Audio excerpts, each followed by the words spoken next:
Bienvenue sur la chaîne Pièces de Radio Complet. Pensez à vous abonner pour ne pas rater les épisodes prochains. C'est Jack Carter qui vous parle. L'exploit de mon oncle Nick remonte à 1906.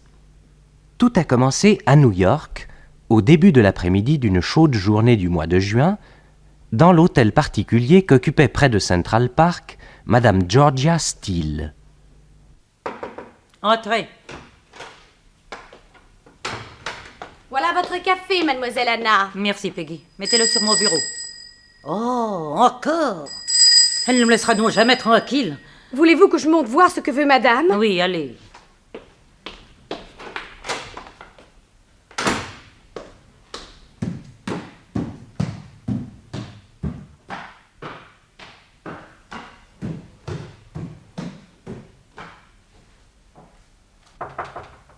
Madame? Madame?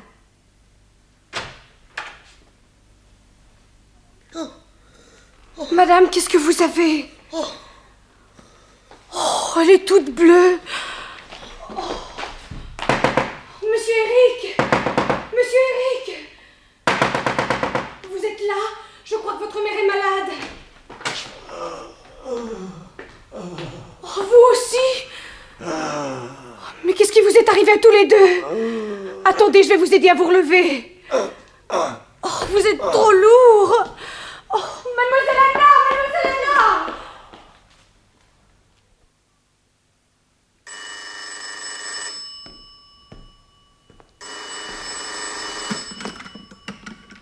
Allô? Ah, bonjour, Mac. Oui. Oh, bah, bien sûr, mon vieux, vous savez que je suis toujours là quand il faut vous rendre service. De quoi s'agit-il? Georgia Steele?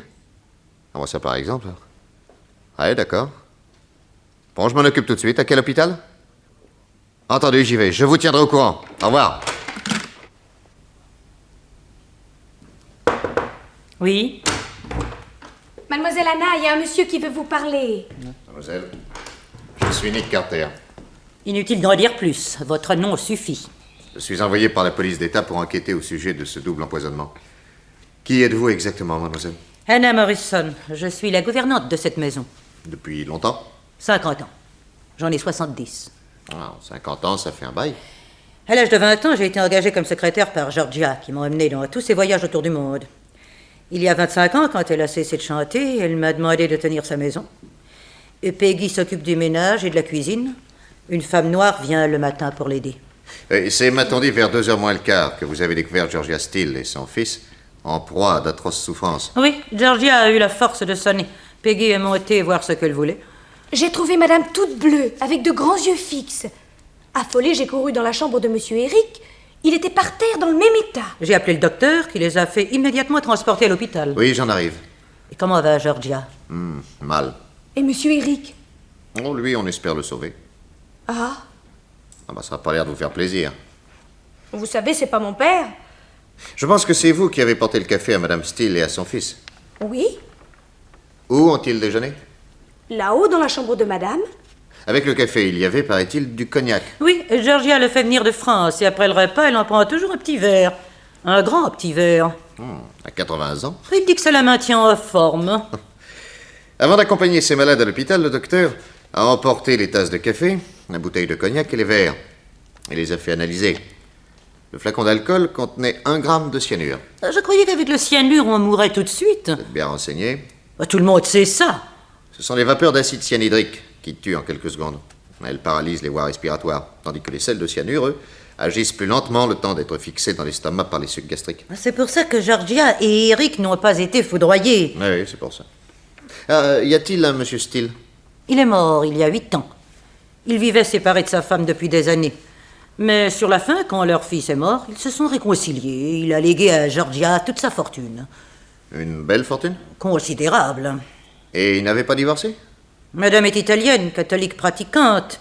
Elle n'admet pas le divorce. Vous venez de dire que quand leur fils est mort, ils avaient 2 enfants? Non, un seul. Je comprends plus. Hein. Quand il a eu 21 ans, en 1887, c'est-à-dire il y a 19 ans, Eric est parti avec l'expédition Stanley pour secourir Emin Pacha. Vous vous rappelez qu'Emin Pacha était isolé au cœur de l'Afrique, à la suite de la conquête du Soudan égyptien par les derviches. Ouais. Vous vous souvenez peut-être que Stanley et ses hommes ont dû traverser pendant plus de 5 mois la forêt équatoriale. Un matin, Eric s'est un peu éloigné pour aller tuer du gibier, et le soir, il n'était pas revenu. Ce n'est qu'après plusieurs jours de battue que ses camarades ont retrouvé ses vêtements maculés de sang. Et on en a conclu qu'il avait été dévoré par un fauve. 19 ans plus tard, il y a à peine 2 mois, coup de théâtre. Eric est de retour. Mais où a-t-il été pendant 19 ans?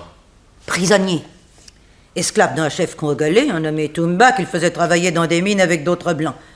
L'année dernière, enfin, une révolution a éclaté, Tumba a été assassiné, et les blancs en ont profité pour s'échapper. Et à son âge, comment a réagi Madame Steele quand elle a revu son fils? Il faut vous dire qu'il y a 18 ans, voyant les affaires d'Eric qu'on lui rapportait, sa pauvre tête n'a pas résisté. Et depuis, son cerveau n'est plus normal. Enfin, elle était surtout rongée par l'air mort. L'air mort? Oui, Georgia était très belle, très courtisée, très aimée. Et tout à sa gloire, elle avait fini par délaisser son mari et son fils. Quand est intervenue la séparation, le père est allé vivre avec l'enfant à San Francisco et le petit n'a pour ainsi dire jamais revu sa mère qui courait le monde. Quand elle a appris sa mort, Georgia a eu soudain le regret de tant d'années perdues. Il s'est reproché d'avoir privé d'affection maternelle ce fils mort à 20 ans. Et quand elle l'a revu? Je craignais que l'émotion la tue. Eh bien non. Elle a pleuré, il a ri, et depuis elle a vécu auprès de lui dans une espèce de bonheur tranquille, ne sachant qu'inventer pour lui faire oublier ses misères passées.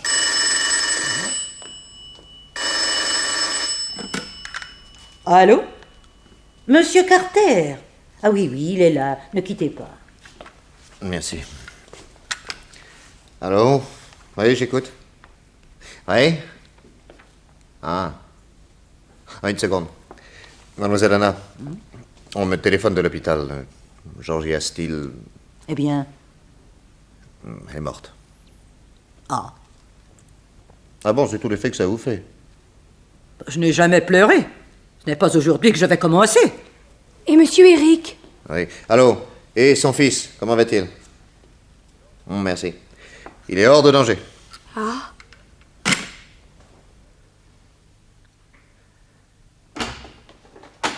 Bonjour, monsieur Carter. Je vous apporte un café au lait. Oh, merci. Vous êtes la plus charmante des infirmières. Ainsi, vous avez passé la nuit au chevet de notre malade? Eh oui. Il ne s'est pas encore réveillé? Non.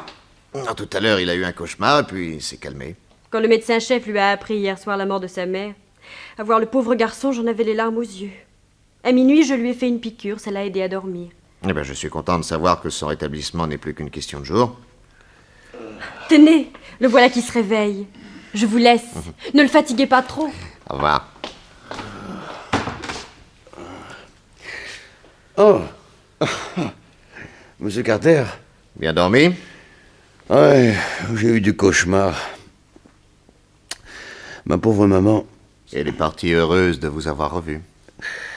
il faudra lui mettre une rose rouge entre les doigts. Autrefois, quand elle chantait, elle voulait toujours en avoir une dans sa loge. Bien, je ferai le nécessaire. Elle désire aussi être enterrée à Philadelphie, auprès de sa mère. J'y veillerai. Merci, monsieur Carter. Le médecin-chef m'a autorisé à vous poser quelques questions. Oui, je vous écoute. Merci. On vous a dit que le laboratoire avait décelé 1 gramme de cyanure dans le cognac que vous avez bu avec votre mère. Oui. Personnellement, vous vous en tirez de justesse. À quoi attribuez-vous cela? Après 18 ans de captivité, j'ai la chance, si je peux dire, d'avoir l'estomac délabré. Maman se servait un petit verre entier, moi, je n'en buvais qu'une gorgée pour lui tenir compagnie. Eh oui, c'est ce qui vous a sauvé. C'est bien le seul service que m'a rendu cette crapule de Tumba. Qui est Chandernagor? Chandernagor, mais c'est un pays. Ah oui, mais c'est aussi une personne. Ah oui, dans votre cauchemar, vous en avez parlé à plusieurs reprises. J'ai dû inventer ce nom-là. Dans les rêves, vous savez. Vous avez même dit, en parlant de vous à la 3e personne, pauvre Eric, il est mort. Chandernagor, lui, ne craint pas le poison. J'ai dit ça. Ouais. Oh, vous savez, tout devait tourner et retourner dans ma pauvre tête. Depuis mon retour, toutes les nuits, j'ai des cauchemars. Votre mère avait-elle des ennemis? Oh, plus à son âge. Mais elle était mal entourée. De qui parlez-vous? Oh, d'Anna et de Peggy. Cette vieille femme et cette petite servante ont une espèce de dureté silencieuse qui m'a toujours causé un certain malaise. Je n'ai jamais pu savoir ce qu'elles avaient dans la tête. Il aurait fallu 2 présences affectueuses auprès de ma pauvre maman. Connaissez-vous ces dispositions testamentaires? Oui. Croyant que j'étais mort et au décès de papa, n'ayant pas d'autre famille, elle a rédigé son testament en faveur d'Anna. Nana? Mais quand vous êtes revenu, elle l'a modifié. Elle devait le faire. Rendez-vous était d'ailleurs pris chez le notaire. Pour quand? Le 14 juin. Le 14. Mhm.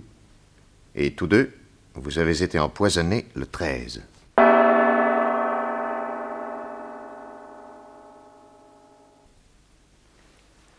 Asseyez-vous, monsieur Carter. Je ne vous dérange pas, docteur? Du tout. J'arrive de l'enterrement de cette pauvre Georgia Steele, que je soignais depuis bientôt 10 ans. Un monde fou. Elle a eu autant de succès morte que vivante. Docteur, je viens vous demander votre avis sur ce double empoisonnement. Vous qui fréquentiez la maison, peut-être pourriez-vous me donner une indication utile. Que pensez-vous d'Anna? Cette femme a l'air d'une brute. Mais en fait, elle a sacrifié sa vie à Georgia Steele. Elle lui était dévouée comme un Saint-Bernard. En êtes-vous bien sûr? C'est du moins ce que disait sa maîtresse. C'est Anna qui devait hériter de la fortune. Elle a 70 ans. La croyez-vous de nature à assassiner pour hériter plus vite? Franchement, je suis incapable de formuler un jugement sur ce point. Et Peggy? M'a l'air bizarre, cette petite. C'est une passionnée. Mais je ne vois pas pourquoi elle aurait fait mourir sa maîtresse. C'est d'ailleurs une question que je ne cesse de me poser à propos de ces 2 femmes. Si vous n'étiez pas venu, monsieur Carter, j'aurais été vous voir cet après-midi. Ah oui? À propos de quoi? De quelque chose qui me tracasse.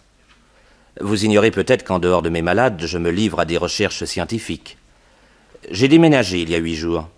Je suis célibataire, et très gentiment, sur la suggestion de sa mère, Eric m'a amené Anna et Peggy pour m'aider à réorganiser ma maison. Or, j'avais dans une vitrine de mon laboratoire une petite bouteille de cyanure. Elle a disparu.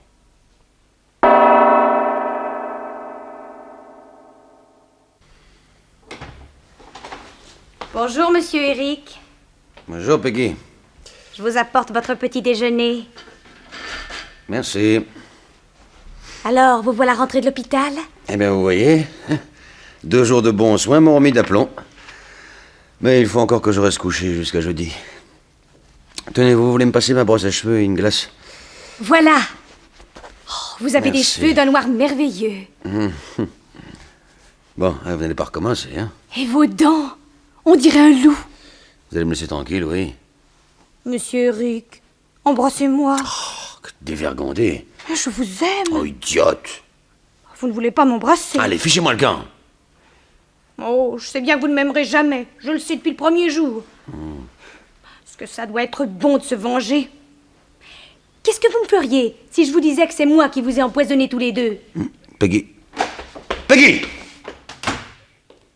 Ah, Peggy, nous allons dans votre chambre avec monsieur Carter. Pourquoi faire? Je visite la maison. Ce qu'il y a dans ma chambre ne vous regarde pas. Ouais, bon, ça, j'en suis seul juge, hein. C'est ici. Oh. Eh ben. À première vue, l'ordre n'est pas votre qualité dominante. Dites donc, vous n'êtes pas mon patron? Ah, mais vous lisez beaucoup de feuilletons, ce que je vois. La littérature, ça instruit. Oui, voyons. L'homme de ses rêves. Oh, folle de son corps. Meurtrière par amour. Bon, Jacques, examine-moi cette chambre en détail. Si tu trouves quelque chose d'intéressant, tu me le dis. Hein. Attendez. Vous pouvez retourner à votre cuisine, mademoiselle. Vous, le petit, remettez bien chaque chose à sa place, hein? J'aime pas le désordre. Entendu. Maintenant, mademoiselle Anna, je voudrais voir votre chambre. C'est à côté. Parfait.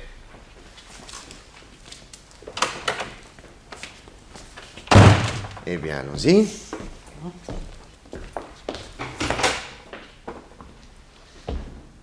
Ah, Mais qu'est-ce que vous cherchez? ah, rien. Rien. En général, les choses viennent à moi sans que j'ai besoin de les chercher.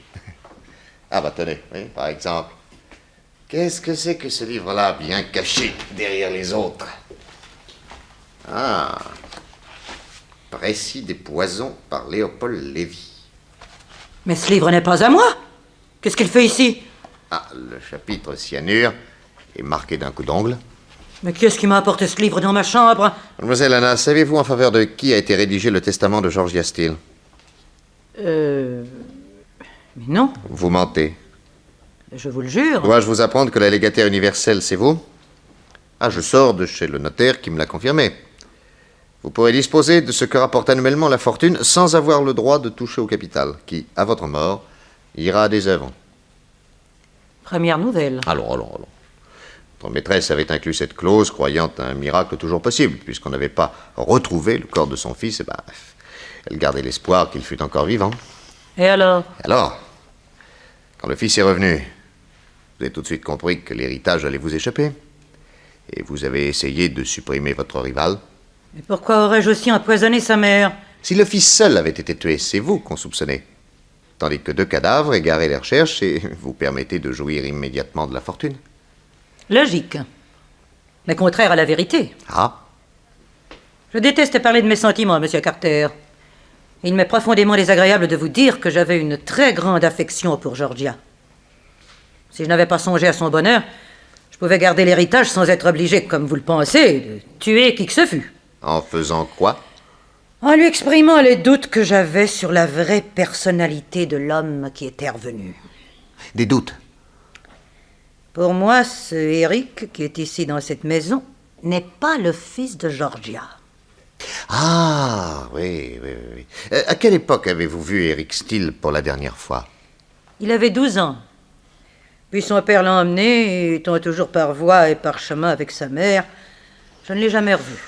Oui, alors vous ne pouvez donc pas comparer un enfant de 12 ans avec un homme de 40 qui a passé 18 ans au fond des mines ou sous le soleil des tropiques. Il y a quelque chose de troublant. Quoi donc? Depuis qu'il est revenu, toutes les photographies d'Eric qui étaient dans cette maison ont disparu. Ah oui, ça c'est curieux en effet. Mais vous ne croyez pas plutôt que c'est vous qui les avez fait disparaître? Moi? Pourquoi? Eh bien, une femme ne réussit pas à tuer celui qui va la priver d'un héritage. Alors très habilement, elle l'accuse d'avoir détruit toutes les photos susceptibles de prouver qu'il est un usurpateur. Pas bête cette femme, vous trouvez pas? Dans ce cas, je n'en aurais pas gardé une seule. Or, en voici une qui lui a échappé. Elle s'est trouvée entre 2 pages de mon livre de prière. Sur cette photo, Eric a 19 ans. Oui, en effet, la ressemblance est très faible. Je vous signale également que le fils de Georgia était brun. Or, l'homme qui est ici se teint. J'ai vu le flacon. Et pour prévenir l'objection, il m'a dit que c'était par coquetterie, parce que ses cheveux étaient blancs. Je suis sûr, moi, qu'ils sont blonds. Le fils de Georgia Steele avait-il eu un accident à l'oreille? À l'âge de 8 ans, un chien danois la lui avait déchiré. Pour hériter d'une énorme fortune, un imposteur peut se faire mutiler une oreille. C'est encore très bon marché. Oui, avez-vous comparé les écritures? Elles sont identiques. Si cet homme a vécu en captivité avec Eric pendant des années, et il a eu tout le temps de s'entraîner à imiter son écriture... Oui, vous avez réponse à tout. Il y a quelqu'un qui l'aurait reconnu tout de suite. C'est sa nourrice. Elle vit encore? Oui, elle est à New York. Et vous ne lui avez pas montré cet homme? Non. D'abord, elle est aveugle. Et puis, Georgia était trop heureuse d'avoir retrouvé un fils. C'eût été criminel de la détromper. Même au risque de perdre un héritage? Et c'est ça, l'affection. Ah oui. Et vous avez l'adresse de cette nourrice? Lizzie Nicholson, 78e rue, numéro 126.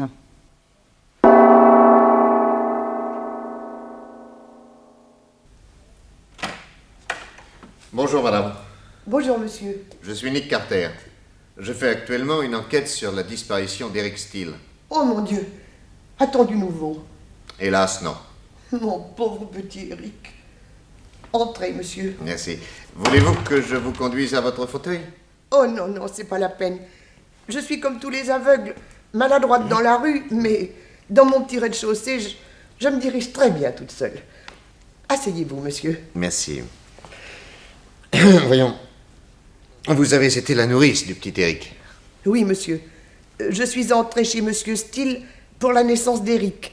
en 1866. Et vous êtes resté près de lui longtemps? Je l'ai quitté, il avait 14 ans. Nous étions à San Francisco. Et puis, ma sœur est morte. Il a fallu que je vienne à New York pour m'occuper de sa fille qui avait encore besoin d'une maman. Et quel genre d'enfant était Eric? Oh, un bon petit. Mais turbulent, faisant les 400 coups. Oh, il m'en a fait des peurs. Il ne craignait rien, ni personne. Un jour, il a lutté avec un gros chien qui lui a arraché un morceau d'oreille. Et il était curieux de tout. Il adorait les voyages. Pauvre enfant. C'est de ça qu'il est mort. Il avait une bonne santé? Excellente. À 14 ans, on aurait dit qu'il en avait 16. Et un appétit. Il dévorait n'importe quoi. Ah, par exemple, il n'y a qu'une seule chose qu'il n'a jamais pu avaler. C'était la peau du lait. Tiens. Ça lui donnait des hauts le cœur. Et puis, il avait un autre petit ennui dont les médecins n'ont jamais pu le guérir. Quoi donc? Il ne supportait pas la présence des chats. Sitôt qu'un chat était près de lui, sa peau se couvrait de boutons et il était prêt de s'évanouir. Ah oui, ce genre d'intolérance est bien connu. Qu'est-ce que je pourrais bien vous dire encore? Eh bien, faisait de bonnes études? Oui, il apprenait tout ce qu'il voulait. Eh bien, je vous remercie, madame. Peut-être avez-vous appris la mort de Madame Steele? Oui, mon fils me l'a dit. C'était dans les journaux. Dieu, que cette femme a pu être belle. Enfin, elle est allée retrouver son fils, là-haut. Je prie pour eux.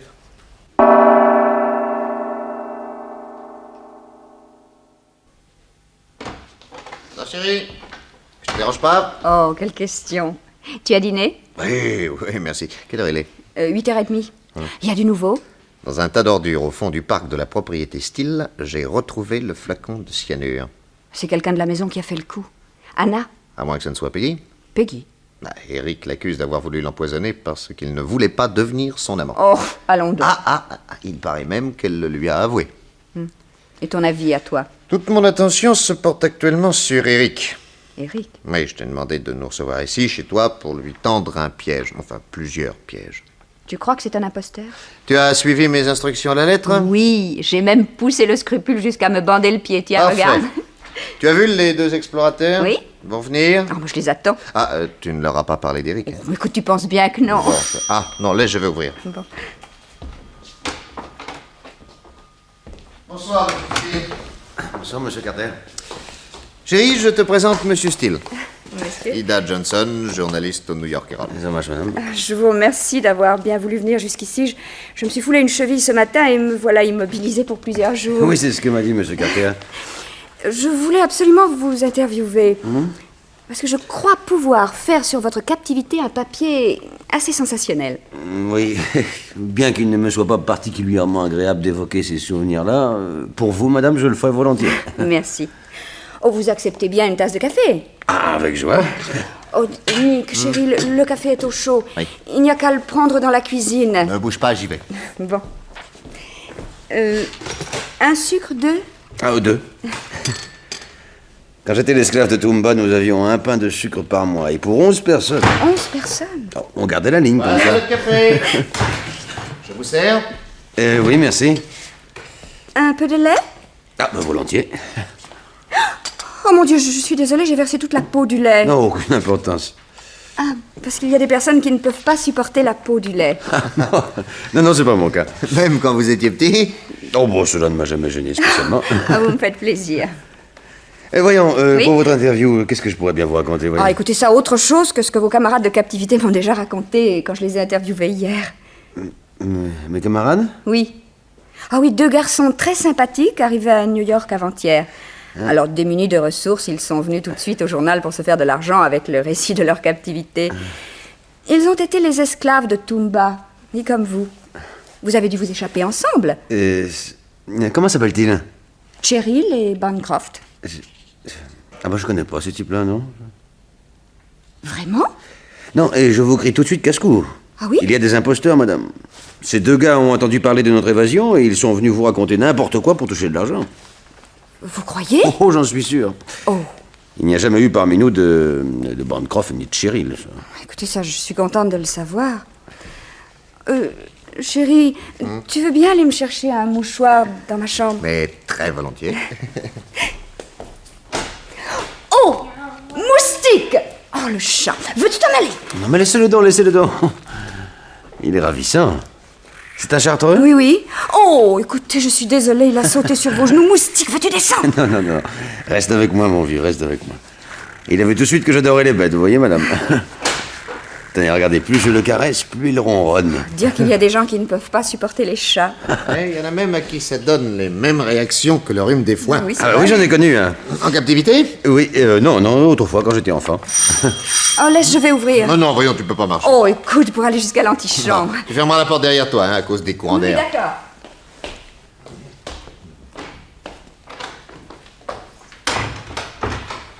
Bonsoir. Bonsoir, mademoiselle Johnson. Bonsoir, mademoiselle. C'est gentil d'être venu. Ah, quand une jolie femme vous invite à prendre un verre. Je vous ai réservé une surprise. Il y a dans le salon un monsieur que vous connaissez.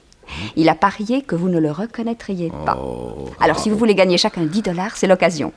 Sitôt que vous le voyez, vous criez son nom. D'accord? D'accord. Bon, allez-y, ouvrez la porte. Allez, suivez-moi.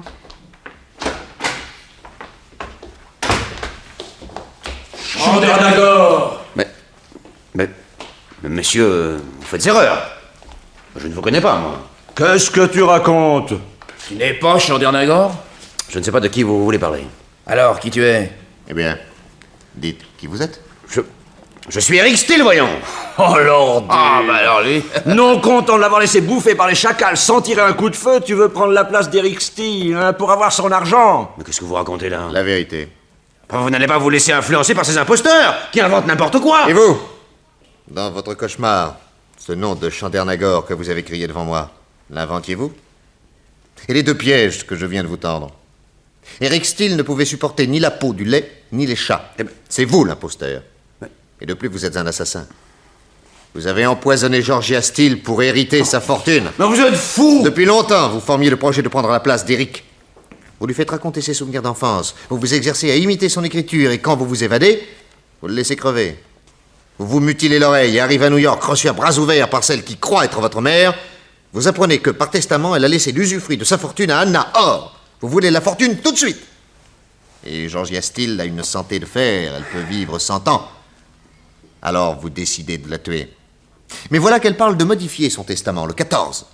Si vous la tuez après que vous aurez été fait héritier, comme la police cherche toujours à qui profite le crime, vous serez sûrement soupçonné. Si, par contre, vous tuez le 13, avant la modification du testament, et si, grâce à une dose infime de poison, vous passez aussi pour victime, c'est Anna qui sera accusée. Puisque c'est elle, à ce moment-là, qui est encore l'héritière. Oh non, vous m'amusez, vraiment. Oui, pas pour longtemps. Vous laissez dans la chambre d'Anna un bouquin sur les poisons. Et à tout hasard, vous m'aiguillez aussi sur Peggy, qui dans cette affaire mérite seulement des paires de claques. Mais des mots, pas l'ombre d'une preuve. La preuve? Tenez, la voici. Ce flacon de cyanure que j'ai découvert au fond du parc. Le laboratoire est formel. Ce flacon porte les empreintes de vos doigts. Mais les empreintes. Mais qu'est-ce que c'est que cette histoire? Une technique nouvelle, inventée par un Anglais, Sir Francis Galton, et adoptée par Scotland Yard en 1901. Oui, eh bien, nous sommes pas en Angleterre. Les tribunaux américains l'ont rendu officiel en 1904 et la prison de Sing Sing l'a pratiquée déjà en 1903. Elle est basée sur un principe contrôlé des milliards de fois. Toute empreinte, œuvre de la nature, offre une variété de formes illimitée et infinie. Mais il n'existe pas au monde 2 empreintes identiques. Or, les vôtres, relevées sur des objets pris dans la chambre que vous occupez et celles parfaitement visibles sur le flacon de cyanure, offrent strictement, elles, les mêmes dessins. Tendez-moi votre poignet, où je tire. Votre nouveau système ne durera pas. C'est la porte ouverte à toutes les erreurs judiciaires. Eh bien, voulez-vous que nous en reparlions dans 50 ans? Ah ben non, au fait. Vous aurez été pendu avant.